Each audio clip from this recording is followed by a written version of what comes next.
ಇನ್ನು ರಾಜ್ಯದಲ್ಲಿ ದಿನೇ ದಿನೇ ಹೃದಯಾಘಾತ ಪ್ರಕರಣ ಹೆಚ್ಚಳವಾಗ್ತಾ ಇದೆ. ನಾವು ತಿನ್ನುವ ಆಹಾರವೇ ವಿಷವಾಯ್ತಾ? ಅದರಲ್ಲಿ ಕೆಲವೊಂದಿಷ್ಟು ಅನುಮಾನಗಳಿವೆ. ಹೃದಯಾಘಾತಕ್ಕೆ ಇದು ಒಂದು ಕಾರಣನ? ಹೃದಯಾಘಾತ ಬಗ್ಗೆ ತಜ್ಞರಿಂದ ಎಚ್ಚರಿಕೆ ರವಾನೆಯನ್ನ ಮಾಡ್ತಾ ಇದ್ದಾರೆ. ಮಣ್ಣಿನ ಮಾಲಿನ್ಯದ ಬಗ್ಗೆ ಗಮನ ಹರಿಸೋಕೆ ಸೂಚನೆಯನ್ನ ಕೊಡ್ತಾ ಇದ್ದಾರೆ.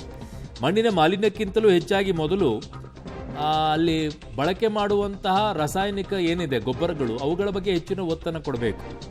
ಆಹಾರ ಮತ್ತು ಸುರಕ್ಷತಾ ಗುಣಮಟ್ಟದ ಇಲಾಖೆ ಟಾಕ್ಸಿಕಾಲಜಿ ವಿಭಾಗದಿಂದ ರ್ಯಾಂಡಮ್ ಪರಿಶೀಲನೆಗೆ ಸಲಹೆ.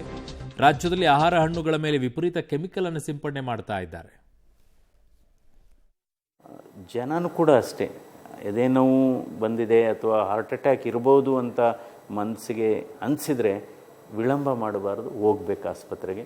ಬಟ್ ಹೋದಂಥ ಈಗ ಕೆಲವು ಸರ್ಕಾರಿ ಆಸ್ಪತ್ರೆಗಳಲ್ಲಿ ಟ್ರೋಪೋನಿನ್ ಟೆಸ್ಟ್ ಇದೆ, ಕೆಲವು ಕಡೆ ಇಲ್ಲ. ಅದನ್ನು ಮಾಡುವ ವ್ಯವಸ್ಥೆ ಇರಬೇಕಾಗುತ್ತೆ. ಹಾರ್ಟ್ ಬ್ಲಾಕೇಜನ್ನು ತಡೆಗಟ್ಟೋದಕ್ಕೆ ಫುಡ್ ಏನಾದರೂ ಇರುತ್ತೆ ಡಾಕ್ಟ್ರೆ? ಇಂತಹ ಫುಡ್ ತಿಂದರೆ ಹಾರ್ಟ್ ಬ್ಲಾಕೇಜ್ ಬರೋದಿಲ್ಲ ಅಥವಾ ಆಗೋದಿಲ್ಲ, ಈ ರೀತಿ ಏನಾದರೂ ಪರ್ಟಿಕ್ಯುಲರ್ ಆಗಿ ಫುಡ್ ಡಯಟ್? ಅಲ್ಲ, ಫುಡ್ಡಲ್ಲಿ ಏನಿದೆ ಅಂದರೆ, ಈಗ ಆಯಿಲ್ ಕಂಟೆಂಟ್ ಕಡಿಮೆ ಇರಬೇಕು, ಸ್ಯಾಚುರೇಟೆಡ್ ಫ್ಯಾಟು, ಅನಿಮಲ್ ಫ್ಯಾಟ್ ಅಂತ ಏನು ಹೇಳ್ತೀವಿ ಅದು ಕಡಿಮೆ ಇರಬೇಕು. ಎಣ್ಣೆ ಆದಷ್ಟು ನಾವು ಇದು ಸ್ವಾಭಾವಿಕವಾಗಿ ತೆಗೆದಂಥ ಎಣ್ಣೆನೇ ಉಪಯೋಗಿಸ್ಬೇಕು. ವುಡ್ ಕಂಪ್ರೆಸ್ಡ್ ಆಯಿಲ್ ಅಂತ ಹೇಳ್ತೀವಲ್ಲ, ಅದನ್ನು ಉಪಯೋಗಿಸ್ಬೇಕಾಗತ್ತೆ.